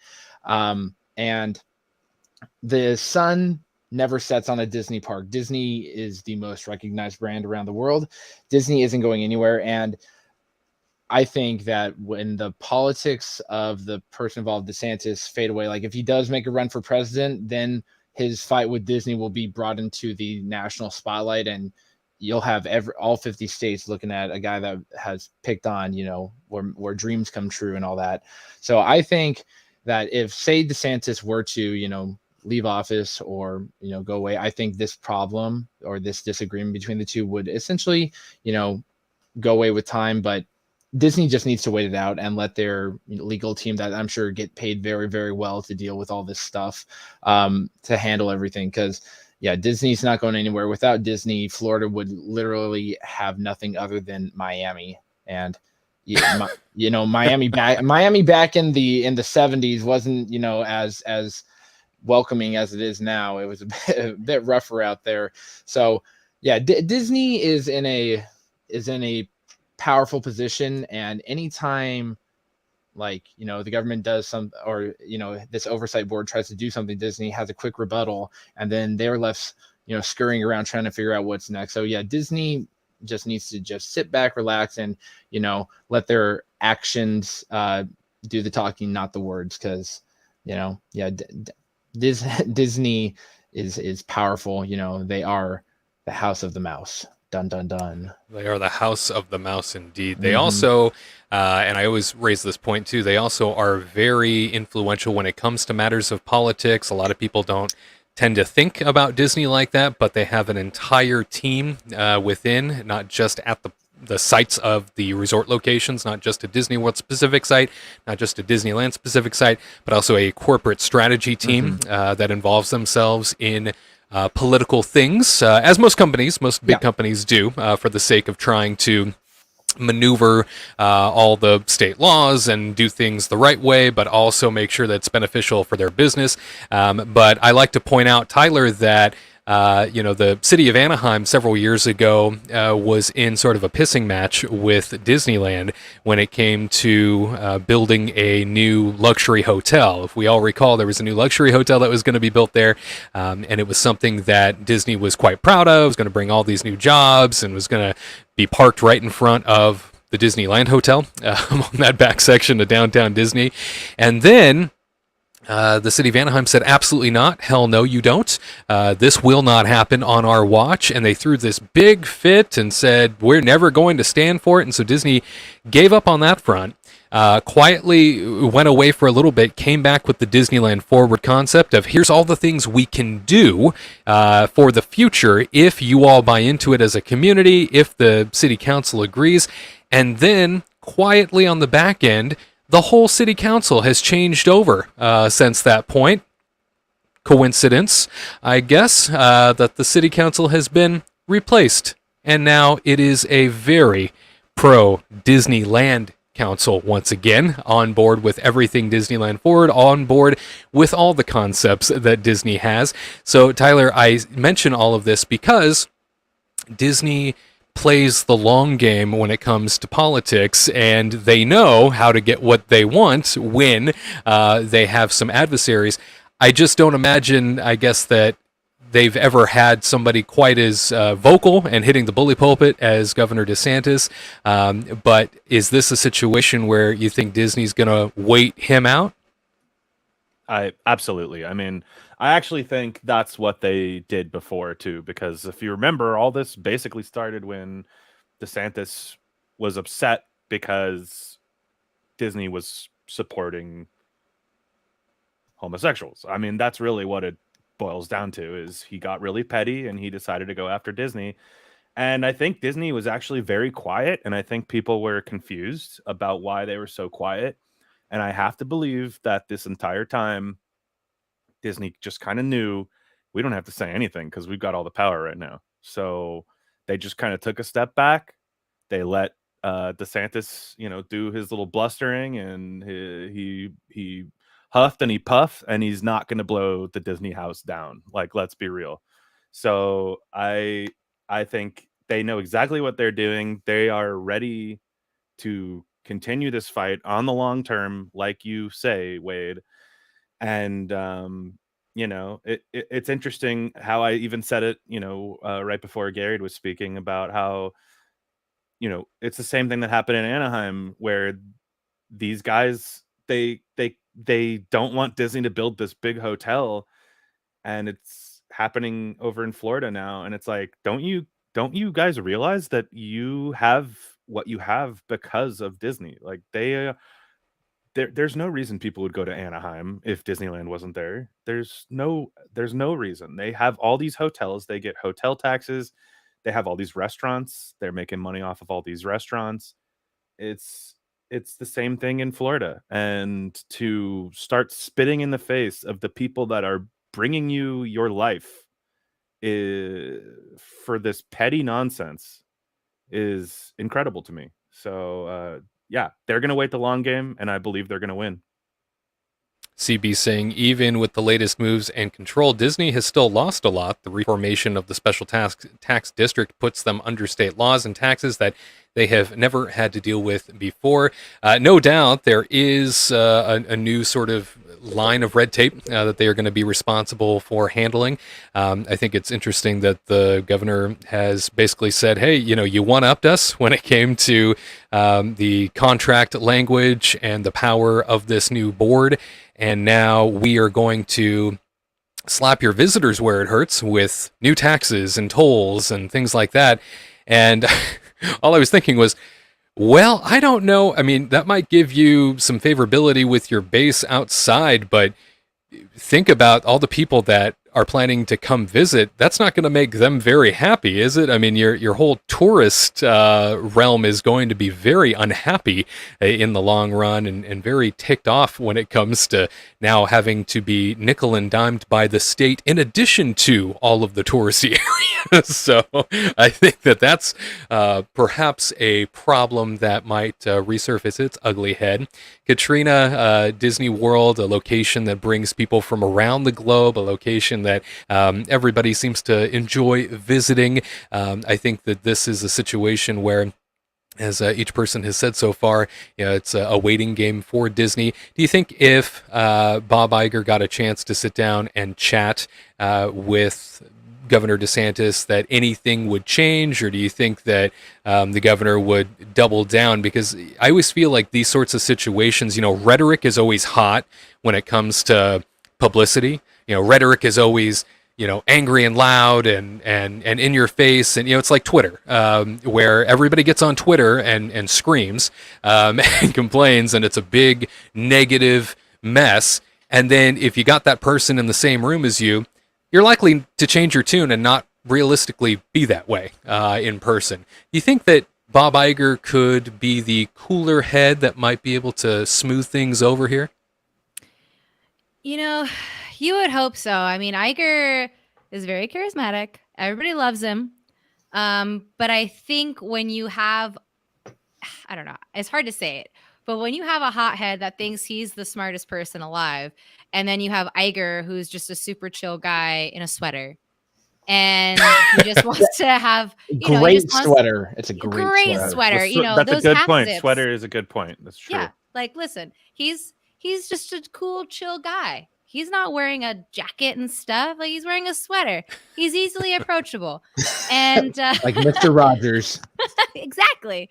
But when you have another guy that like wants to be, let's say like a peacock that wants to ruffle his feathers to be like the biggest peacock around, I mean, you're never going to put those feathers down because you want to keep expanding to make yourself look bigger and cooler, but you're really not. And then Iger is just this like fun eagle that's just chilling, being like, okay, you ruffle your feathers, my man. Don't worry about it. Because I don't think he's actually like, if they sit down and talk to one another, I honestly think that DeSantis is probably just going to keep talking and talking and talking and not let Iger speak. Steamroll. Yeah, and then Iger's just going to sit there and be like, yeah, okay, why don't you just keep talking like a child, right? You just let the child cry it out, and you just listen. And then you have the upper hand in the end. And then I think that's just going to keep, because like Iger is not going to cut him off. He's just going to let him talk it out with himself, and then come back with something like, I understand. And then the legal team will be after it, because I don't think DeSantis will, be like a coward dog. And then when there's like the two dogs in the room, I don't think he's going to be the coward. I think he's just going to keep trying to puff up his feathers to try to look like the bigger man. When we all know Iger is going to be the cool, calm, collected man we all know he is, and then win in the end. Keeping it smooth, the Iger With the sweater. way. With the sweater. Yeah, With the Richard sweater. saying DeSantis is not anti-Disney. Remember when Walt Disney World was open during COVID while California kept Disneyland closed an additional year? I'm sure they can smooth it over. This is Bob Chapek's fault. And I'll reference too, if we all remember back to that point where Bob Iger challenged to a certain degree Gavin Newsom, governor of California, over keeping Disneyland closed as long as he did, because that was state mandated. That wasn't necessarily something that Disney had control over. And remember, that went a year before Disneyland could reopen. And I remember, Iger resigned from the board that was part of the state's, dealing with the COVID situation. And, so I would imagine that he tried to smooth things over with Gavin, and that didn't work. That certainly didn't, end up making any sort of inroads for the sake of Disney getting what it wanted. But yeah, I don't know. I guess because it just hasn't happened yet with DeSantis, wondering to myself, well, could Bob try and be the cooler head and help him see the light of, hey, this whole mess could have been avoided, and I'm not the other guy, and maybe we can work this out. I would hope for that sort of civility, but we'll certainly see. And since we are talking about Walt Disney World, I think it's a good time to mention that our friends out at EPCOT, the experimental prototype community of tomorrow, is a location that is going to be welcoming the International Food and Wine Festival once again. Yeah, buddy. You're a foodie, Garrett. There it is. Getting it on. Hey, I love food and wine. It's a great time.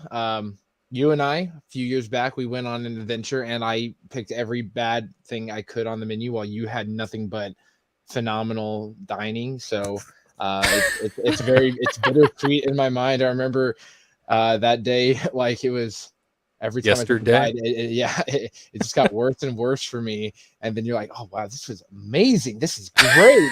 I'm like, I totally got the bad deal in this thing. So I'm pumped for it to be back. The festival. You did have the worst of it, that's for sure. And I have a recording of Garrett actually right here. No, sir, I don't like it. Oh, that was him. Said the same thing to me. Yeah, fascinating. It was him in real time. Yeah, he joined me that day. We pranced around Epcot to get all of our foods together and sort of compare and contrast. Something bizarre happened with his hair that day that I've never seen happen. And, it's on video. We have it in the Kingdom Report archives. But his hair became sort of dry and lifeless and just a bizarre level of fluffy. It was so strange. That's not the Garrett I know. That's not the Garrett I know. I still think Possessed. the worst one was like this. it was from China, and it was these water chestnuts with jelly God. and shrimp or That's something. right. It was an abomination to. It destroyed Yes. my palate, and I had to, spend several hours eating. We started there, right? That was where you began. Was Yeah, we started with terrible. We started with a big bang, and Ugh. in the form of me wanting to cry and Just yeah, like Mickey. that poor Mickey. He knows. Well, let's get into the details. EPCOT International Food and Wine Festival coming back to us. This story comes to us courtesy of My News 13. They write that although the EPCOT International Flower and Garden Festival is still underway, Disney World is already sharing details about the park's next festival. The resort has announced the dates for the EPCOT International Food and Wine Festival, which will begin July 27th and run through November 18th. This year's event will feature more than 25 food kiosks, called global marketplaces, serving a variety of dishes. Disney said visitors can expect the return of the Fry Basket, Flavors from Fire, Canada, India, and Spain, as well as new marketplaces. And similar to the past few years, some marketplaces will open in the latter half of the festival's run. Disney has not yet released the menus, and the festival will also feature 2 scavenger hunts, Remy's Ratatouille Hide and Squeak and Pluto's Pumpkin Pursuit, which will be available from September 29th to October the 1st. Also returning to the festival is the Eat to the Beat concert series, although the lineup has not yet been announced. Again, big thanks to My News 13 for this story. And as much as I love the EPCOT International Food and Wine Festival, the fact that it runs through the worst possible 2-month period of Orlando, the July into September, is just ungodly. It's so hard to enjoy it during that time because it's like you're in the pits of hell. It is terrible. The doing the college program, like you start off for me, I started in February, and they're like, like this is nice, and then you get to June, you're why I took a shower and dried off on Monday, and I'm still wet, and it's Friday, and I've been inside. Yeah, Florida is a swamp of a place, and thank you, Walt, for picking such a great place to build this mega, structure called Walt Disney World. Most of the year, it's like a traditional summer, but then you get into those few months where it's so disgusting. At any rate, let's focus on the positive. It stretches on into November, which is very great. Yeah, November 18th is the end date of this, and so it brings all the way up to almost Thanksgiving. Food and Wine Festival, I feel like it gets longer every year. I feel like they offer more every year, and it was one of the few things, even though it was sort of, I guess we'll call it, redesigned, reformatted a little bit during the COVID restriction era. It was one of the few things that was actually available still at Walt Disney World. And I know that we all went and enjoyed some of that during that time.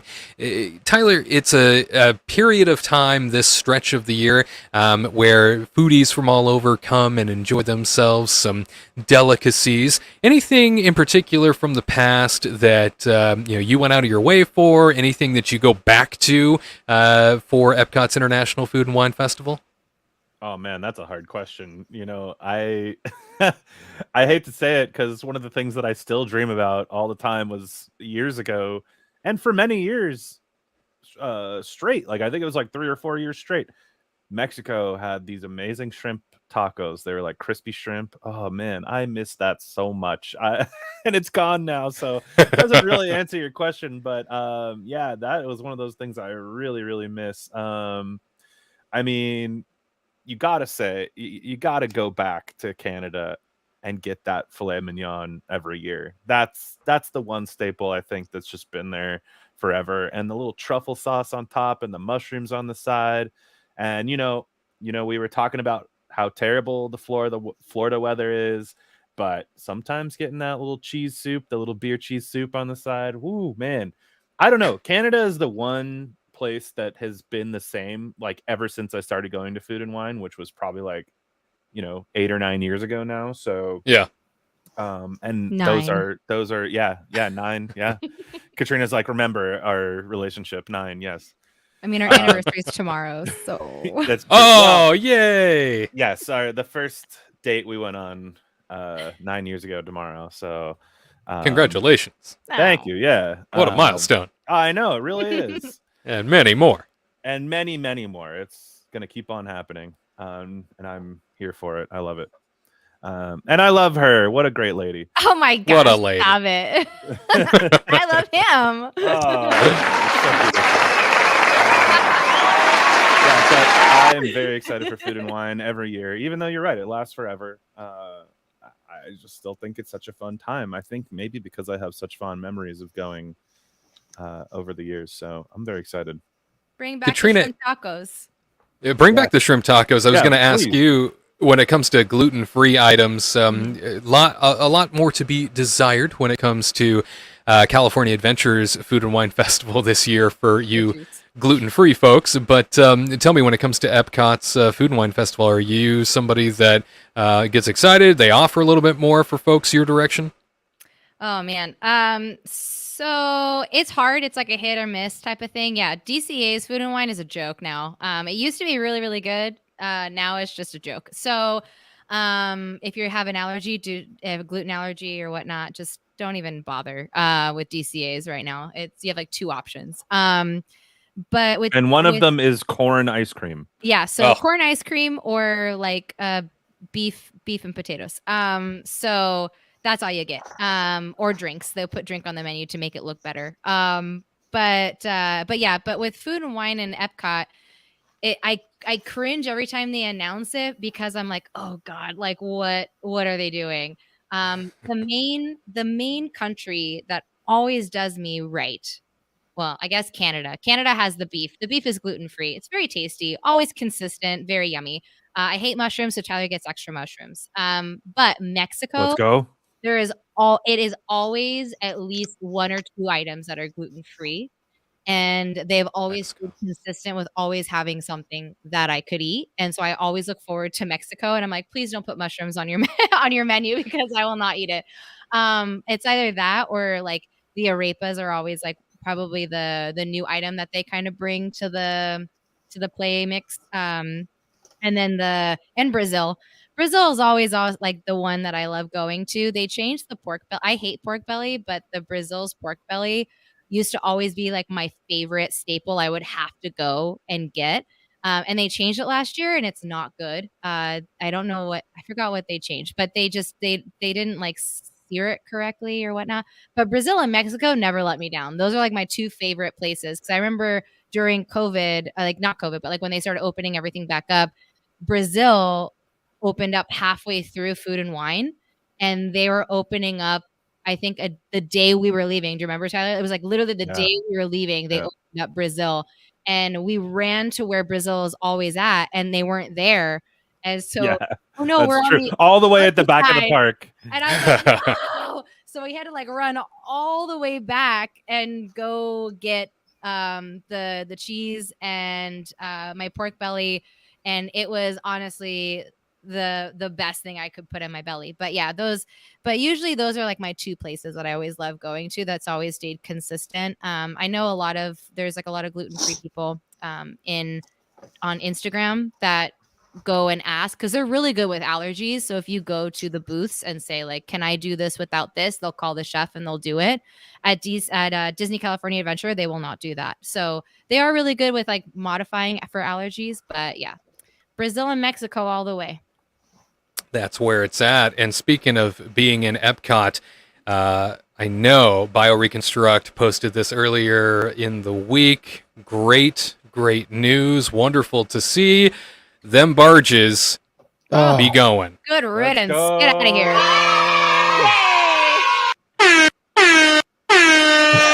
here. World star. Goodbye, Bye, barges. BioReconstruct. That's right. Yeah, I got those photos backstage of the deconstruction of those massive barges, the taco shell barges are moving on out of World Showcase Lagoon, and boy, it'll be nice to have the sightlines back. Do you think they're gonna like try to resell these things or like try to make some money back? Oh, totally. They're being very particular about how they're taking this apart. For sure. Yeah, they want to do something with it. I don't know what. Like maybe they'll sell it down the road to Universal for something. or put it in. Okay.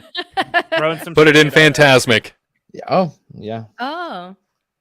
No, I mean, they're definitely doing something with these, but time will tell. I saw some people saying, "Oh, they should do something with at Animal Kingdom," and I'm like, I don't know if I want these barges. Don't ruin those sightlines either. Yeah, exactly. So I'm kind of like, that wouldn't be so good. But boy, was this a millions and millions of dollars mistake or what?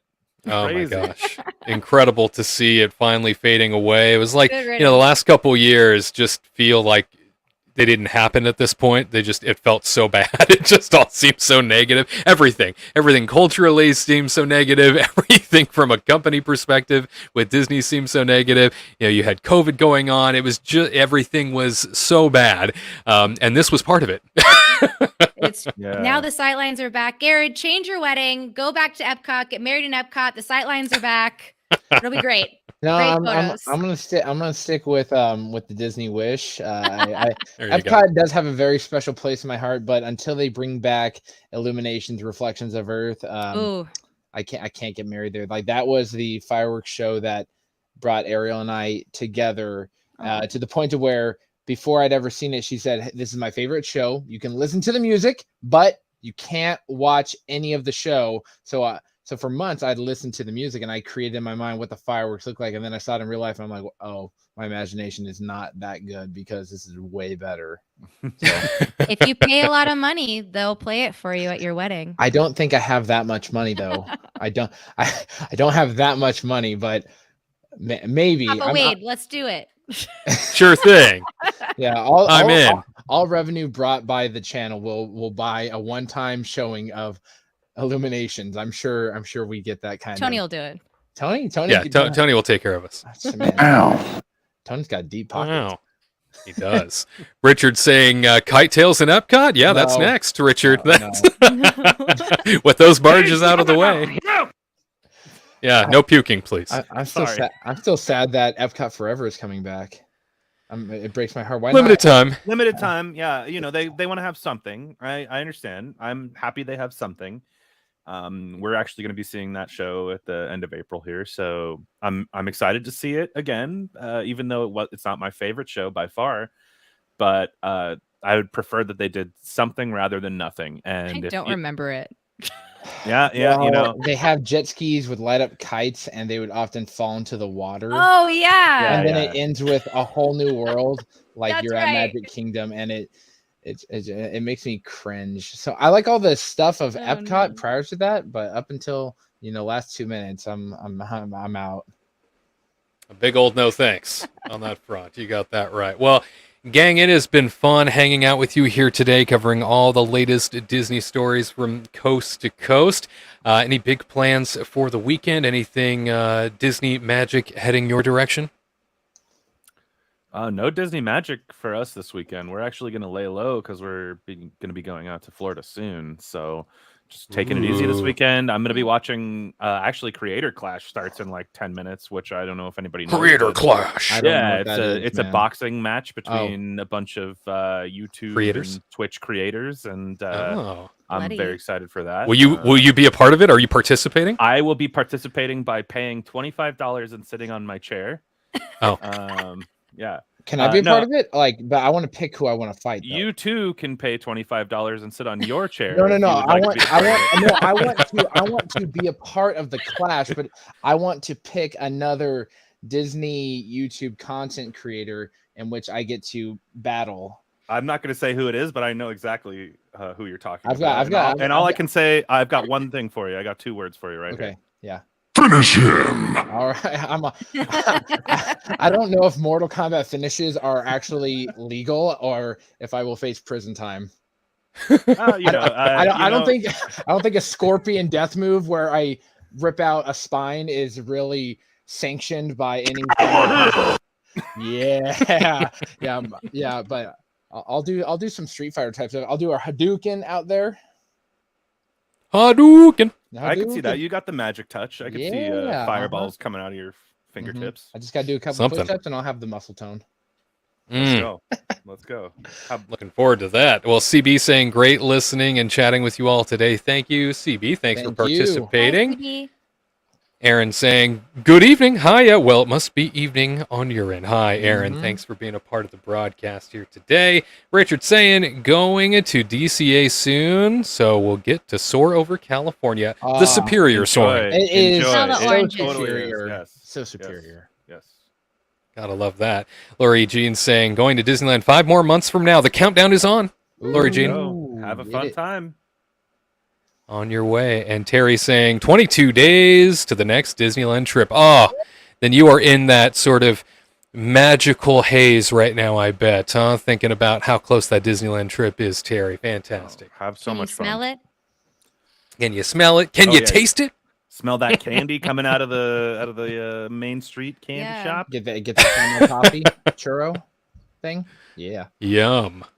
Well, let me tell you, it has been a joy being a part of this broadcast here today. I know it's always fun hanging out with this crew.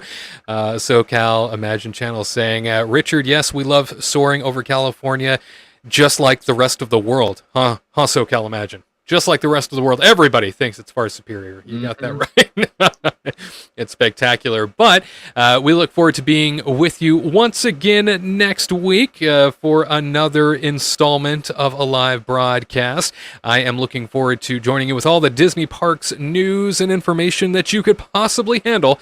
And don't you forget, you can head on over to KingdomReportLive.com for all the information about this show and others.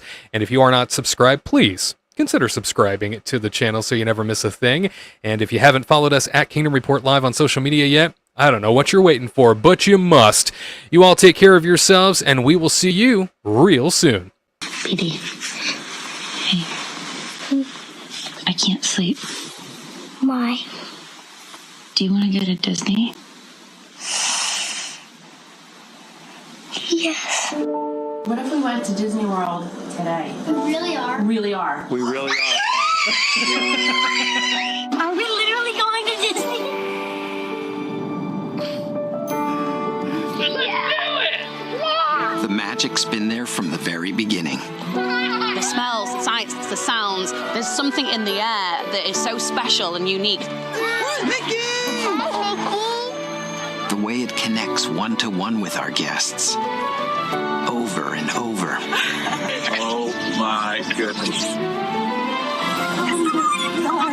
Across the country and around the world. Stories become more meaningful. Which one would you like to choose? The Hulk. I can't wait to see a princess. I'm so excited. You look like a really good Buzz Lightyear. I want to fly. Stories become more personal. You are now a knight of the kingdom. With you at the center, everything comes to life. Just the fact that we were together, doing all the activities together. Let's go. We're all in it and we're on the moment. Together, we make the memories that will live in your heart. I feel like we're celebrated here, and that's so nice to share with other people. Together, we make the impossible possible. This is a dream come true for me. Because the magic of Disney is nothing compared to what happens when we share it with you. Now and forever. I always wonder what Disney will do next. Cheers to many more memories. Every turn I take, every trail I track,